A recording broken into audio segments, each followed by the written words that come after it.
hear a woman being interviewed by a market researcher in a health club about her membership of the club. First, you have some time to look at questions 1 to 5.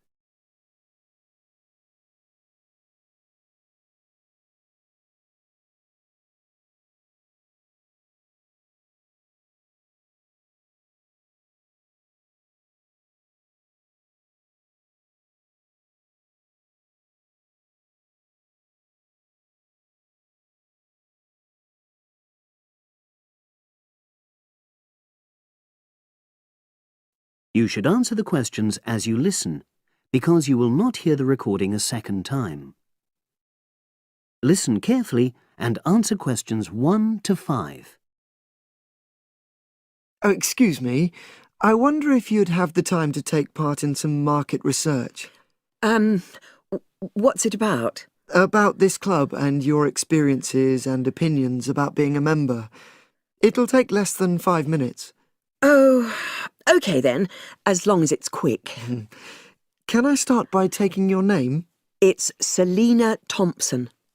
Is that Thompson? Yes. Okay, great. Thanks. And what do you do for a living? Well, I'm an accountant, but I'm between jobs at the moment. I understand. But that's the job I'll put down on the form. And would you mind my asking which age group you fall into? Below 30, 31 to 50, and above? Over 50, I think we can safely say. Great, thanks. And which type of membership do you have? Sorry, I'm not sure what you mean. Do you mean how long? No, is it a single-person membership? Oh, right, no, it's a family membership. Thanks. And how long have you been a member? Ooh, let me see. I was certainly here 5 years ago, and it was probably 2 to 3 years more than that. Shall I put down 8? Oh, I remember now. It's 9, definitely. Sorry. No problem. I've got that.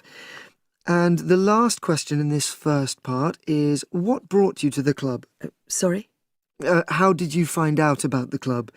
Did you see any ads? Well, I did actually, but I have to say I wasn't really attracted to the club because of that. It was through word of mouth. So you were recommended by a friend? Actually, my doctor. I'd been suffering from high blood pressure, and he said the club was very supportive of people with that condition, so I signed up. Great, thanks. Before you hear the rest of the conversation, you have some time to look at questions 6 to 10.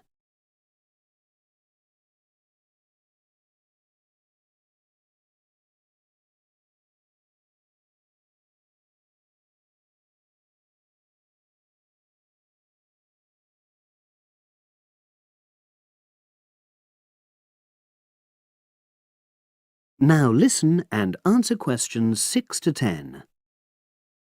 Now, for the second part of the form, I want to ask a bit more about your experience of the club. Sure. How often would you say you use the club? It varies enormously, depending on how busy I am. Of course. But on average, per month?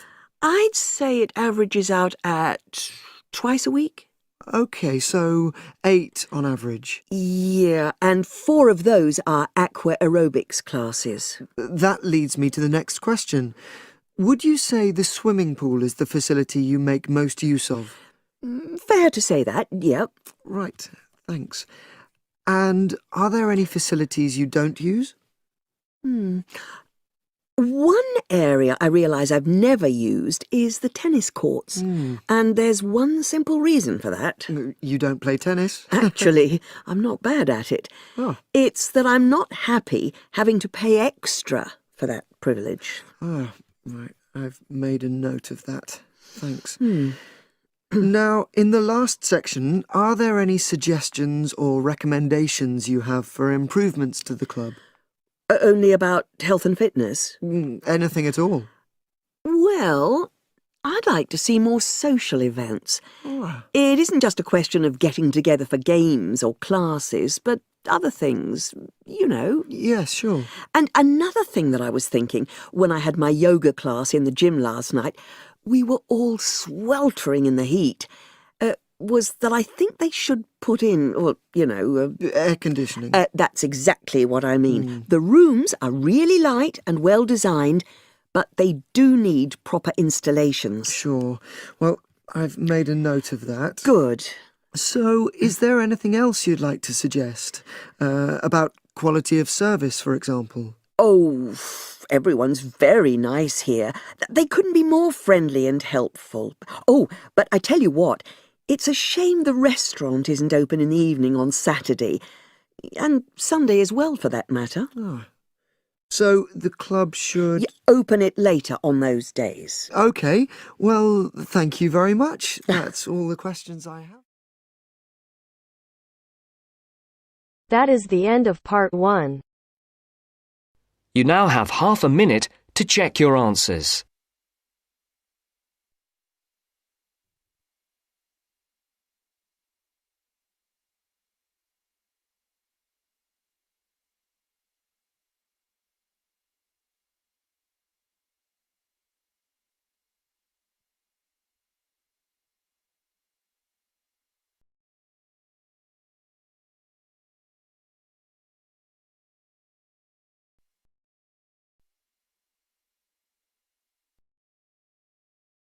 Now turns to part 2.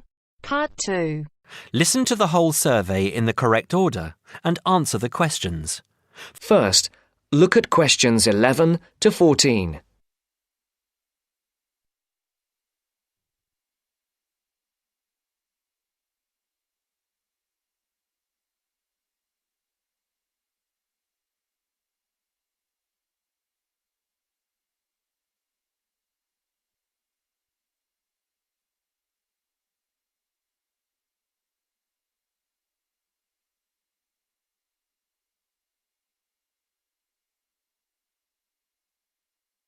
Listen carefully.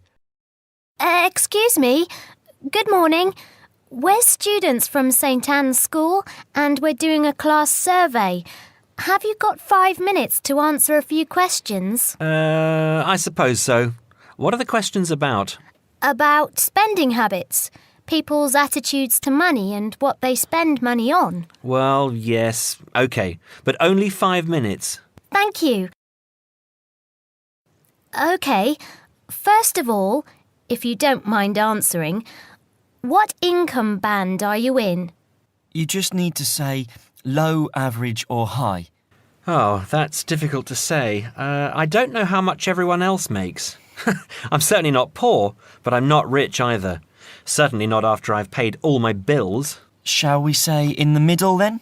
Yes, I think so. And how much money do you feel you have to spend?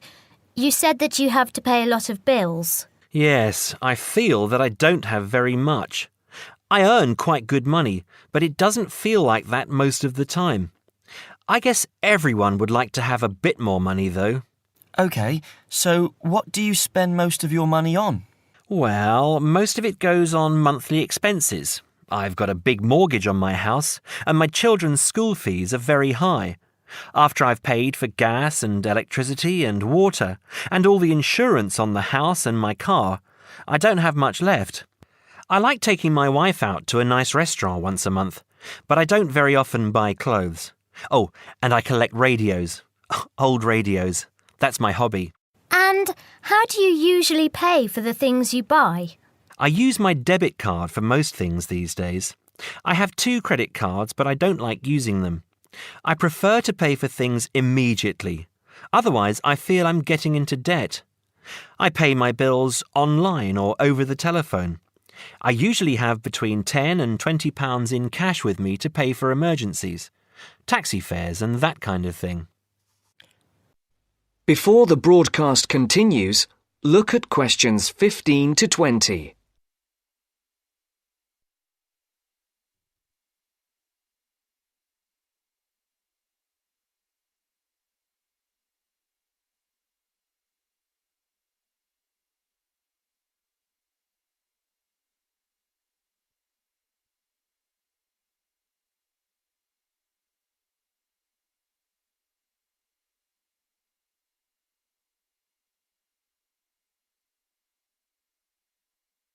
You will now listen to the second part of the talk. What do you think is good value for money? Not very much, to tell you the truth.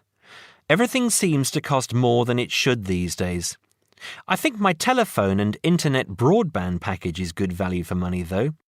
That's my telephone line, any number of national calls and unlimited internet use for only £22 a month. I think at least one member of my family is online for an hour or more every day. I think £22 is a very good deal. And what do you think is a waste of money? Personally, I don't understand why anyone buys a new car.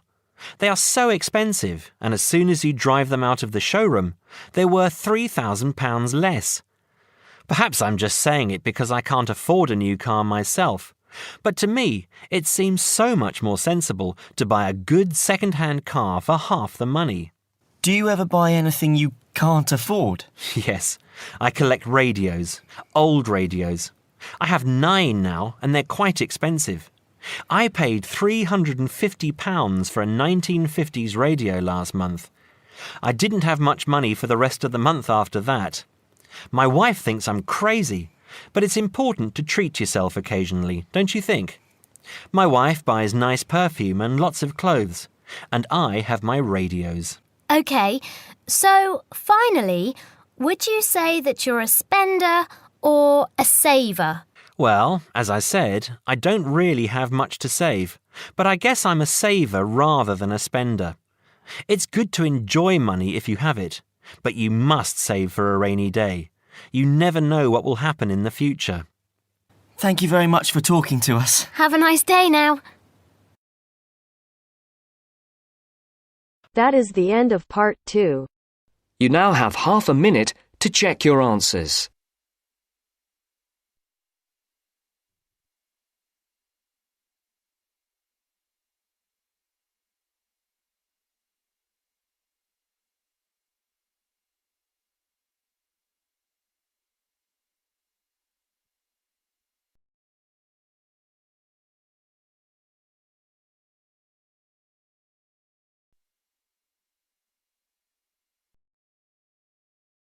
Now turns to part 3.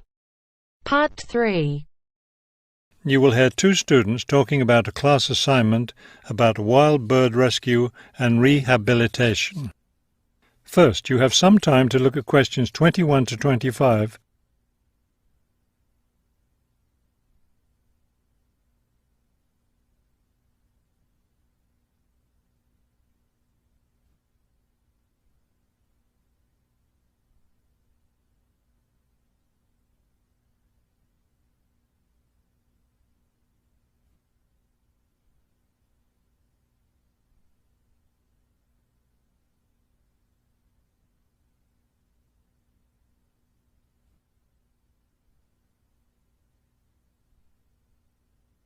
As you listen to the first part of the conversation, answer questions 21 to 25.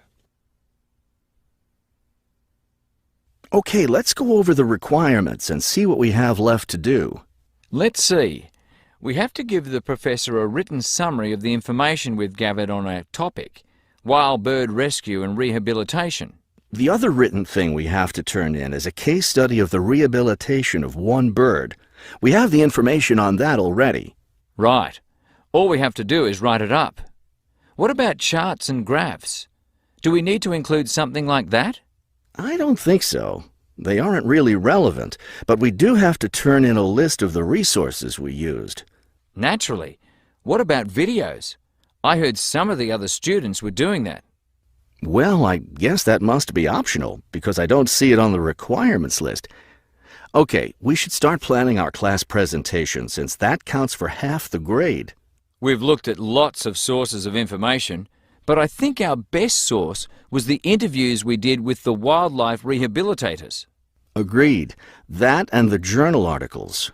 I think we have enough information from those 2 sources for the presentation anyhow. The books we looked at weren't all that helpful. I wonder if we should try to bring in some live birds for the presentation. That would be too difficult, don't you think? But we have lots of photos of rehabilitated birds. We can show those.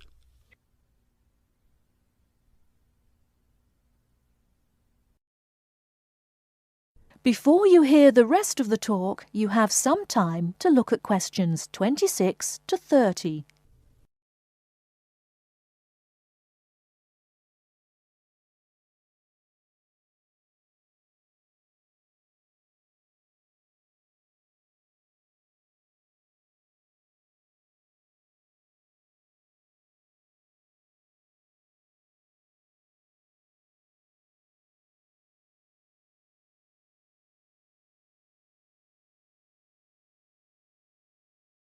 Now listen and answer questions 26 to 30. Now listen and answer questions 26 to 30. Right. OK, I think we should start by talking about how to rescue a bird. Probably first we should help people understand which birds need rescuing. Yeah, that's really important. Because a lot of times people see a baby bird that's all alone, or they find a bird sitting on the ground and they think it needs to be rescued. And usually, those are just baby birds learning to fly. So we should emphasize that people should only attempt to rescue a bird that's clearly injured. For certain kinds of birds, the rescuer needs to wear protective gloves because some of those birds have sharp claws and can tear your shirt, or worse, injure your face or some other part of your body. Yes, that's an important point. OK, next, let's tell people to put the injured bird in a box with good air circulation. We should let them know that a cage isn't necessary, and a bag, especially a plastic one, could hurt the bird more. Another thing we need to say is that the best way to help the bird stay calm is not by petting it or talking to it, but by leaving it completely alone. Then people should take the bird to the bird rescue center as soon as possible. Right. And we should also point out that when they're driving the bird to the rescue center, it's better not to play music on the radio or talk loudly, because those things just stress the bird. Yes, it's better just to speak quietly while you have the bird in the car. Okay, we've got that part covered. Next we should talk about what happens at the rescue center.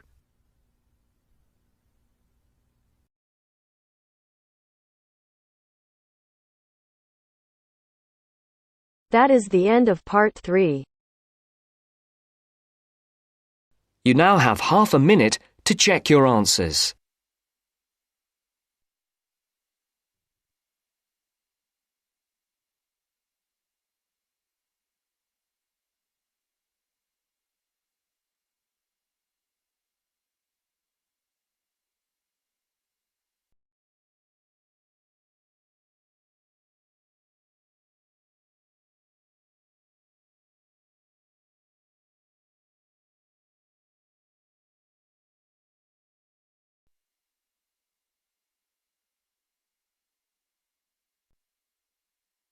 Now turns to part 4.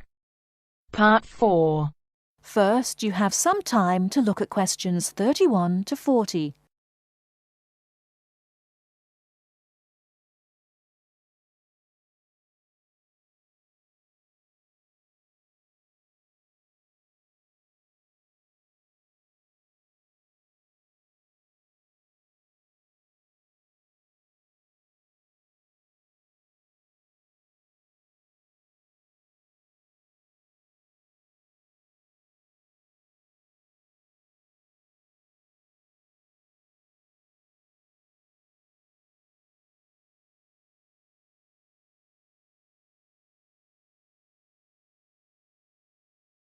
Now listen carefully and answer questions 31 to 40. In today's lecture on international trade, I'm going to look at the issue of protectionism. I'll start off with a definition of protectionism and then go on to look at the methods countries have used to protect their economy. Following this, I'll look at the advantages and disadvantages of protectionism when compared to free and open trade. So let's define protectionism. Protectionism, at its simplest, is the opposite of free trade. It is the practice of protecting domestic industries from foreign competition by using import duties or quotas.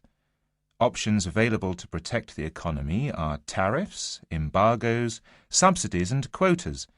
Let's examine these in turn with some examples. Tariffs are one form of protectionism. It is a tax which is applied to imported goods, but not to home-produced goods. The idea is to make the imported goods more expensive than the home-produced ones, so that consumers buy home-produced items. An ongoing example of protectionism via tariff is between Britain and the USA. Britain buys most of its bananas from Commonwealth countries, largely in the Caribbean. However, the USA owns banana plantations in South America. In 1999, Britain refused to buy bananas from South America, so the US government put tariffs on some British-produced goods.